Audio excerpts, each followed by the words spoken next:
उपेक्षित आणि गरीब माणूस हाच आपण आपल्या विकास कार्यक्रमाचा केंद्रबिंदू मानला आहे. कारण विकासाचा कोणताही कार्यक्रम सर्वसामान्य जनतेचे जीवन, गरजा, आशा आकांक्षा यांच्याशी निगडीत असेल तरच त्याचा खराखुरा लाभ जनतेला मिळू शकतो आणि जनताही अशा स्वरूपाच्या कार्यक्रमात भाग मोठ्या प्रमाणात घेण्यास, सहभागी होण्यास उत्सुक असते. म्हणूनच शेती, जलसिंचन आणि ग्रामोद्योग यासारख्या गोष्टींना नियोजनात आपण प्राधान्य दिले आहे. ग्रामीण भागातील सर्व नैसर्गिक साधनसंपत्तीचा योग्य व पुरेपूर उपयोग करून त्या भागाची उत्पादन क्षमता वाढविणे ही आजची महत्त्वाची गरज लक्षात घेऊनच आर्थिक व सामाजिक विकासाच्या बाबतीत शासन सर्व प्रकारे प्रयत्न करीत आहे. परंतु विकासाचे हे काम अतिशय मोठे आहे. शासनाच्या प्रयत्नांबरोबरच स्वयंसेवी संस्थांनी त्यात अधिकाधिक भाग घेतल्याशिवाय या कार्यक्रमाला आवश्यक ती गती येणार नाही.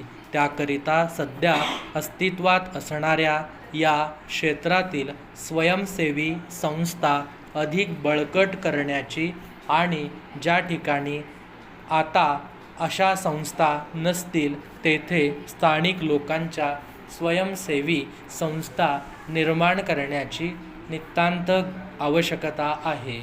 स्थानिक कर्तृत्व व उपक्रमशीलता यांना चालना देण्याचा हाच एकमेव मार्ग आहे. परिच्छेद विकासाच्या कार्याचा हा प्रचंड गोवर्धन पर्वत उचलण्यासाठी प्रत्येकाच्या प्रयत्नांचा आधार त्याला लागणे आवश्यक आहे. सर्वांच्या सहकार्याची, सहभागाची व सदिच्छेची या कामी गरज आहे. याच प्रेरणेने महाराष्ट्रात भारतीय विकास लोक कार्यक्रमाखाली स्वयंसेवी संस्थांना सहाय्य करून प्रत्येक व्यक्तीचे सहकार्य मिळविण्याचे प्रयत्न सुरू आहेत. राज्यातील स्वयंसेवी संस्थांना भारतीय विकास लोक कार्यक्रमाच्या केंद्र समितीकडून सहाय्य देण्यात येते. महाराष्ट्रात या कार्यक्रमाला कायमस्वरूप देण्याच्या दृष्टीने एक राज्य निधीही सुरू करण्यात आला आहे. खेड्यांच्या सर्वांगीण विकासासाठी महाराष्ट्रभर विविध प्रकल्प या कार्यक्रमाखाली सुरू करण्यात आले आहेत. तथापि ही मोहीम अधिक व्यापक करण्यासाठी भरपूर निधीची आवश्यकता आहे. राज्य समिती त्या दृष्टीने सतत प्रयत्नशील आहे. निधी मिळविण्यासाठी या समितीतर्फे विविध सांस्कृतिक कार्यक्रम आयोजित करण्यात येतात.